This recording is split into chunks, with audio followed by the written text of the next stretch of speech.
নমস্কাৰ এজিএনএল ডিজিটেলৰ ষ্টুডিঅ'ত মই পল্লৱী এজিএনএল ডিজিটেলৰ এক ব্যতিক্ৰমী অনুষ্ঠান সুৰৰ সন্ধিয়াৰ মাজলৈ আপোনালোক সকলোকে স্বাগতম জনাইছো এজিএনএল ডিজিটেলৰ ব্যতিক্ৰমী অনুষ্ঠান সুৰৰ সন্ধিয়াৰ মজিয়া আজি জীপাল কৰিবলৈ আমাৰ মাজত উপস্থিত আছে লখিমপুৰ জিলাৰ নৱপ্ৰজন্মৰ জনপ্ৰিয় কণ্ঠশিল্পী সুমন সংগম প্ৰথমে আপোনাক আমাৰ অনুষ্ঠানৰ মাজলৈ স্বাগতম জনাইছো আপোনাৰ বহুমূলীয়া সময়খিনি আমাক দিয়াৰ বাবে অশেষ ধন্যবাদ জ্ঞাপন কৰিছো আপোনাক বহুত বহুত ধন্যবাদ পোনপ্ৰথমে এজিএনএলৰ সমূহ কৰ্মকৰ্তা আৰু লগতে মোৰ ভাইটি মিঠু অশেষ ধন্যবাদ জনাইছো লগতে আৰু আছে বদন সো আজি বহুত বছৰৰ পুৰণি চিনাকি তো এটা ইমান ধুনীয়া এটা সুন্দৰ পৰিৱেশ আৰু অনুষ্ঠান দিয়াৰ বাবে বহুত বহুত ধন্যবাদ আপুনি প্ৰথমে আমাৰ দৰ্শকসকলক কোনটো গীত শুনাব পোনপ্ৰথমে মই এটি খুব ধুনীয়া গীত এটা আৰম্ভ কৰিছো নিয়ৰৰে ফুল এপা ফুৰিল এপা সৰিল কেৰি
দৰ্শকসকল গীতৰ মাজতে আমি প্ৰত্যেকজন অতিথিৰ লগত আমি কথা পাতিবলৈ চেষ্টা কৰোঁ কথা পাতি আহিছো আৰু কথা পাতি গৈ থাকিম গতিকে আজি আমাৰ মাজত উপস্থিত থকা অতিথিগৰাকীৰ লগত আমি কথা পাতিবলৈ চেষ্টা কৰিছো সুমন প্ৰত্যেকজন অতিথিকে আমি এইটো প্ৰশ্ন সোধো আচলতে আমি জানিবলৈ আগ্ৰহ কৰোঁ প্ৰশ্নটো হৈছে অনুষ্ঠান পৰিৱেশন কৰিবলৈ যেতিয়া তুমি যোৱা তেতিয়া এনেকুৱা কিছুমান অভিজ্ঞতা গোট খাইছে নেকি যিটো তুমি কেতিয়াও পাহৰিব নিবিচাৰা সদায় চিৰসেউজ কৰি ৰাখিব বিচৰা কিবা অভিজ্ঞতা আছে নেকি হয় এনেকুৱা বহুত অনুষ্ঠান আমি পাৰ কৰি আহিছোঁ বিগত বহুত বছৰত আৰু যেহেতু আজি মোৰ লগত সংগত কৰা কিবৰ্ডিষ্ট হেমন্ত দা আছে আৰু মোৰ ভাইটি মিঠু আছে সো প্ৰায়ভাগ প্ৰগ্ৰাম আমি নিশ্চয় কৰোঁ আৰু বহুতকেইটা আমাৰ এক্সপিৰিয়েঞ্চ আমাৰ হৈ গৈছে এটা সময়ত মনত পৰিছে চিলাপথাৰ পাছিঘাটৰ প্ৰগ্ৰেম এটা আছিলে সেইটো প্ৰগ্ৰেমত মোৰ ভাইটি মিঠু আছিলে আৰু কিবৰ্ডিষ্টটো আমাৰ হেমন্ত দাই আছিলে গোটেই ছেটআপ ৰেডি এফালে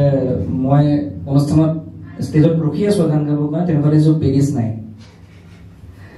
পেডিছ নাই আৰু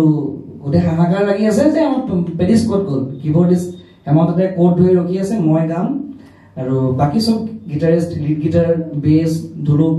তাৰপিছত বাকী গোটেইখিনি আছে অৰ্কেষ্ট্ৰা গোটেইখিনি আছে কিন্তু পেডিছ নাই পেডিছ ক'ত হৈছে বোলে গাড়ী ডিগিৰ পৰা কিবা এডপ্টাৰ এটা উলিয়াই আছে বোলে কি হ'ল এডপ্টাৰটো বোলে বেয়া হৈ থাকিলে মই বেলেগ এটা বিচাৰি আছোঁ চ' এনেকুৱা বহুত ধৰণৰ অভিজ্ঞতা আছে আৰু মানে যিখিনি হয়তো যে কৈ থাকিলেও বহুত শেষ নহয় তো এটা খুব ধুনীয়া এটা এক্সপিৰিয়েঞ্চ মোৰ জীৱনৰ মঞ্চৰ ওপৰত এইটোৱে ক'লোঁ আৰু নিশ্চয়কৈ তোমাৰ পৰা জানিব বিচাৰিছোঁ তুমি সংগীতৰ জগতখনলৈ কেনেকৈ আহিলা তোমাৰ ভাল লগা কণ্ঠশিল্পী কোন আৰু বৰ্তমান তুমি এতিয়া কি কৰি আছা সংগীত বোলা বস্তুটো আচলতে মোৰ ব্লাডতে আছে মোৰ মা আছিলে ছিংগাৰ আৰু মই 2001ত মই প্ৰফেচনেলি এখন মঞ্চত মই পাইছোঁ লখিমপুৰ কেন্দ্ৰীয় আমাৰ যিখন ৰঙালী সন্মিলন তাৰ পৰা মই আৰম্ভ কৰিছোঁ আৰু পোনপ্ৰথমে মোৰ যদি গুৰু হিচাপে কোৱা যায় তেতিয়াহ'লে মোৰ অভিয়াছলি মোৰ মা দেউতা আৰু তাৰ পিছৰ পৰ্যায়ত যিটো মই ক্লাছিকেল শিকিছোঁ 2001ৰ পৰা মই ক্লাছিকেল শিকিছোঁ তো সেইখিনি পৰ্যায়ত সেই ক্লাছিকেল মানে সেই শাস্ত্ৰীয় সংগীতৰ মোৰ গুৰু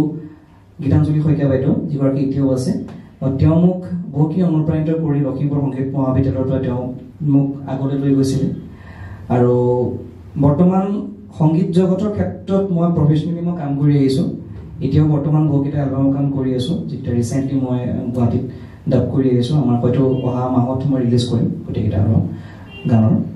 বৰ্তমান মই ব্ৰহ্মপুত্ৰ ভেলী একাডেমীত মই ফাইনেন্সত কমাৰ্চ ডিপাৰ্টমেণ্টৰ মই শিক্ষক হিচাপে কাম কৰি আছোঁ আৰু সৌভাগ্যক্ৰমে সেইখন কলেজতে মই পঢ়া আৰু তাৰ লগতে মই বিশেষকৈ ধন্যবাদ এই মঞ্চখনৰ পৰা মই জনাব বিচাৰোঁ কেইজনমান বিশেষকৈ ব্যক্তিক সেই কলেজৰ অৰ্থনীতি ৰাহুল ছাৰ শ্যামল ছাৰ পল্লৱী মেম আৰু কৃষ্ণ ছাৰ আমাৰ কলেজৰ প্ৰিন্সিপাল ছাৰ আৰু লগতে মোক খুব ঘনিষ্ঠ মোৰ বা প্ৰবঞ্চা বৰুৱা আৰু মৃদু মূৰ্চনা তেওঁলোকক মই বিশেষকৈ ধন্যবাদ জনাইছোঁ কাৰণ এভৰি ষ্টেপত মোক তেওঁলোকে সহায় কৰি আৰু আগবঢ়াবলৈ মোক সদায় অনুপ্ৰাণিত কৰি আহিছে গতিকে তেওঁলোকক এই মঞ্চখনৰ পৰাই মই AGNL চেনেলৰ তৰফৰ পৰা মই বহুত বহুত ধন্যবাদ জনাইছোঁ নিশ্চয়কৈ আমিও তেওঁলোকক আমাৰ ফালৰ পৰা আন্তৰিক ধন্যবাদ জ্ঞাপন কৰিছোঁ তুমি এতিয়া আমাক কোনটো গীত শুনাবা এই বছৰে ৰিলিজ হোৱা জুবিনদাৰ এটি খুব ধুনীয়া গীত এটা আছে মোৰ মনত পৰিছে যেটো এতিয়া আমাৰ শাৰদীয় দুৰ্গা পূজা আহি আছে সেই শাৰদীয় দুৰ্গা পূজাত যিমান প্ৰেমিকাসকল যিমান আছে আৰু যোনে মনত বহুতো আশা পুহি ৰাখিছে যোনে হয়তো প্ৰপ'জ কৰিব পৰা নাই বা প্ৰপ'জ দিছে যদিও একচেপ্ট কৰিব পৰা নাই তেওঁলোকৰ কাৰণে এই গীতটো মই ডেডিকেট কৰিব বিচাৰিছোঁ মনৰে কইনা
Bagi,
নিজকে সংগীতৰ জগতখনত কিমান সফল বুলি ভাবা?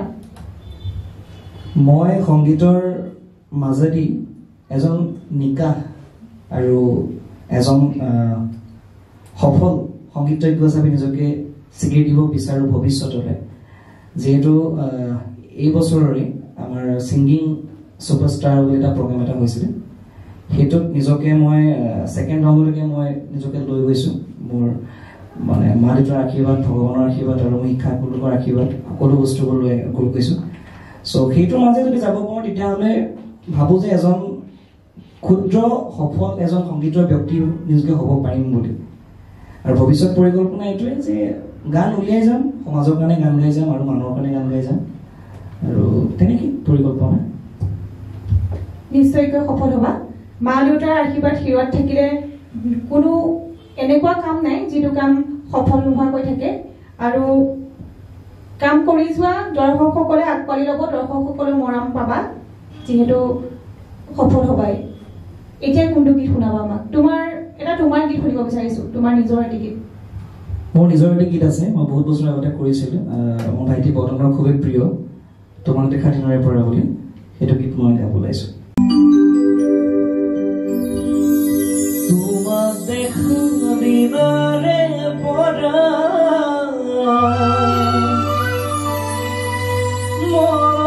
কি যে হোৱা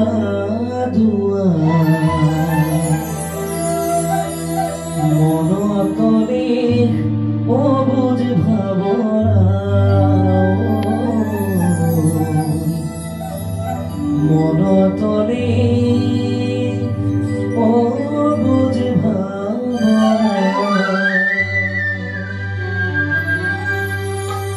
তোমাক দেখা দিদাৰে পৰা মন কি যে হোৱা দুৱা মনতলি সবুজ ভাৱনা মনতলি সবুজ ভাৱনা অধীৰধী অধীৰধী নেমানে বুঝনি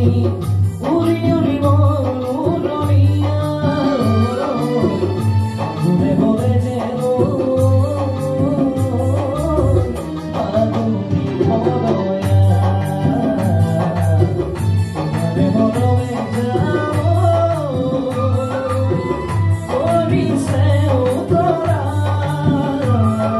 তোমা দেখা দিনারে পড়া মন কি যে হুয়া দুয়া মনতলি সবুজ ভাৱনা মনতলি সবুজ ভাৱনা।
খুব সুন্দৰ গীত, ভাল লাগিল আমাৰ। তোমাৰ পৰা জানিব বিচাৰিছোঁ, তুমি অসমীয়া ভাষাৰ গীতৰ লগতে আৰু অন্য কিবা ভাষাৰ গীত গোৱা নেকি? গাওঁ, মই অসমীয়া ভাষাৰ বাদেও মই বাকী হিন্দী গীত গাওঁ, বাংলা গাওঁ, তেনেকৈ চলি থাকে। তেন্তে তুমি আমাৰ দৰ্শকসকলক এটি বাংলা গীত এবাৰ উপহাৰ দিবা। নিশ্চয় যিহেতু শাৰদীয় দুৰ্গা পূজা আহি আছে আৰু সেইকাৰণে তো এটা খুব ধুনীয়া বাংলা এটা গীত এটি আছে শাৰদীয় দুৰ্গা পূজা উপলক্ষে মই সেইটো গীত মই দৰ্শকক উপহাৰ দিব বিচাৰিছোঁ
সুমন তুমি যেহেতু আমাক অৱগত কৰিছাই তুমি বৰ্তমান তোমাৰ নতুন এলবামৰ কাম কৰি আছা গতিকে আমি নতুন এলবামৰ এটি গীতৰ কৰি শুনিব বিচাৰিছো যেহেতু এই গীতটো মই ৰিসেন্টলি এটা গুৱাহাটীত মই ডাব কৰি আহিছোঁ আৰু প্ৰায় 8টামান গান ৰেডি আছে আৰু গানটো লিখিছে মোৰ ভাইটি ইমৰান আৰু এই গীতটো স্পেচিয়েলি এখন চিনেমাৰ কাৰণে কৰা হৈছে সপোনৰ ৰং বুলি সো সেইটো most probably প্ৰযোজ্য হ'ব গীতটো আৰু এটা ডাব কৰি আহিছোঁ নেক্সট মান্থত আমি ৰিলিজ কৰিম আৰু ইয়াৰ অকণমান মই এটা কলিমা গুণগাই দিব বিচাৰিছোঁ নষ্ট ৰাতি স্তব্ধ সময়ত দুষ্ট সপোনে আমনি কৰে অস্ত্ৰৰ গৰ্জন হেঁপাহৰ ফুলবোৰ অকালতে কিয় সৰি সৰি পৰে তুমিতো আলহীৰ এতিয়াৰ বজাৰ সপোনবোৰো এতিয়া ধূলি হৈ উৰে উভতি গাঁঠিবাৰে হেঁপাহত মাৰাধাৰ বুজিবলে প্ৰেমক তোমাৰে মোৰে বুজিবলে প্ৰেমক তোমাৰে মোৰে বুজিবলে প্ৰেমক তোমাৰে মোৰে ধন্যবাদ এই গীতৰ এটা বিশেষত্ব আছে এই গীতটো যোনে লিখিছে মোৰ ভাইটি ইমৰান তাৰ জীৱনৰ ভীষণ ট্ৰেজেডি তো সেই ট্ৰেজেডিৰ ওপৰত গানটো বিশ্লেষণ কৰা হৈছে যে অস্ত্ৰৰাতিৰ নষ্ট জোনাক সেই গীতটো মানে নষ্ট এটা জোনাক কেতিয়া নষ্ট হ'ব নোৱাৰে গতিকে তাৰ মনৰ যিটো ভাৱ যিটো বিষাদ সেই বিষাদেৰে নষ্ট এটা জোনাক এটা মানে পৰিৱেশন কৰিছে গতিকে থেংকছ টু ইমৰান আৰু thanks to all the musicians আৰু যিমানখিনি সুৰ কৰা হৈছে চ' প্ৰতিজন মানুহলৈ আমাৰ যিমানখিনি বন্ধুবৰ্গ আছে তাৰ কাৰণে বহুত বহুত ধন্যবাদ জনাইছোঁ এই গীতটোৰ কাৰণে নিশ্চয়কৈ আশা কৰোঁ গীতটোৰ লগতে চিনেমাখনেও অশেষ জনপ্ৰিয়তা অৰ্জন কৰিব তোমাৰ পৰা জানিব বিচাৰিছোঁ যিহেতু তোমাৰ বিয়া পতাৰ সুযোগ সময় আহি গৈছে মানে তুমি এতিয়া প্ৰাপ্তবয়স্ক গতিকে বিয়াৰ কথা তেনেকুৱা কিবা চিন্তা কৰিছা নেকি আৰু তোমাৰ সপোনৰ ৰং তেনেকুৱা আছে নেকি সপোন জীৱনৰ ৰং তেনেকুৱা তোমাৰ প্ৰেয়সী খুবেই গধুৰ প্ৰশ্ন আৰু উত্তৰো খুব ভাবি চিন্তি ক'ব লাগিব ক'ব গ'লে মোৰ কোনো প্ৰেয়সী নাই আৰু বিচাৰি থকাৰ সন্ধানত আছোঁ পাতিম আৰু পাতো অৱস্থাতে আছোঁ কিন্তু এতিয়ালৈকে বৰ্তমান পোৱা নাই তো যিমানসকল মানে মোৰ নবৌসকল আছে প্ৰত্যেকে কৈছোঁ যে চাবলৈ কাৰণ ইমানো বয়স হৈ যোৱা নাই তথাপিতো কৈছোঁ আৰু পালে কৰিব পাৰি কাৰণ মোৰ সপোনৰ ৰং এটা টাইমত আছিল নথকা নহয় যাৰ কাৰণে বহুতখিনি গীত সৃষ্টি কৰা হৈছে আৰু তেওঁৰ বহুতখিনি মানে অনুদান আছে গীতবিলাকতো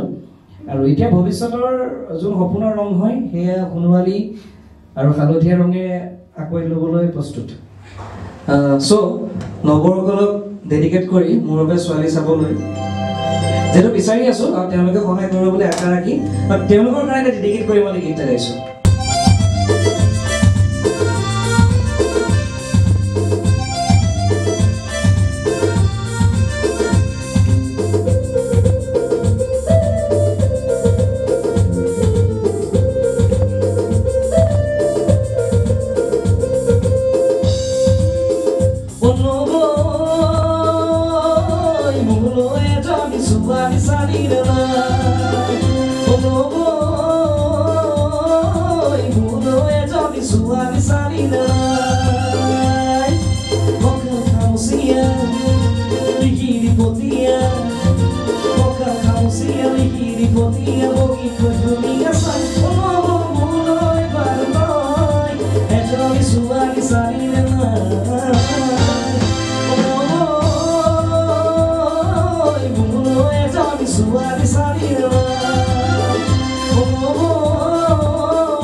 Nawa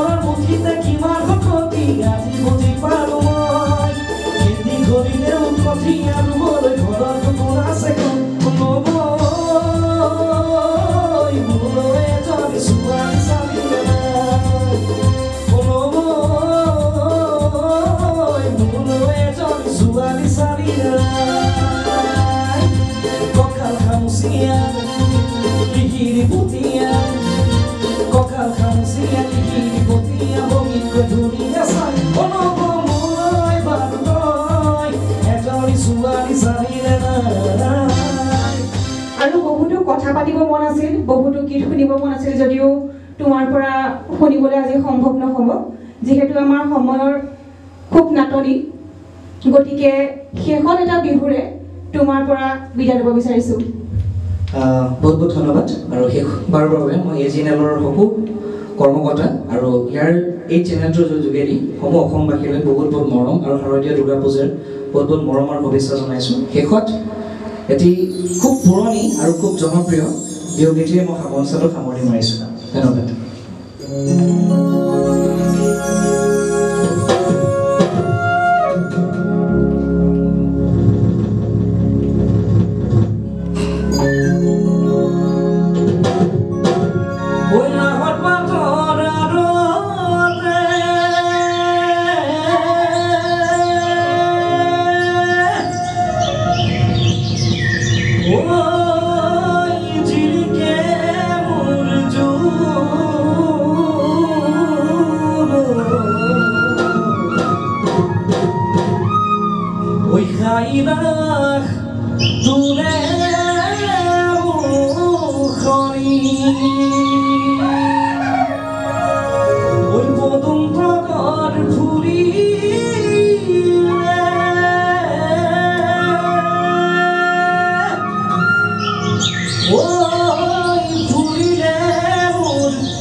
লাগে ইয়াৰ লগে লগে ষ্টুডিঅ'ৰ মজিয়াৰ পৰা মই পল্লৱীয়ে বিদায় লৈছোঁ চাই থাকিব এজেনেল ডিজিটেল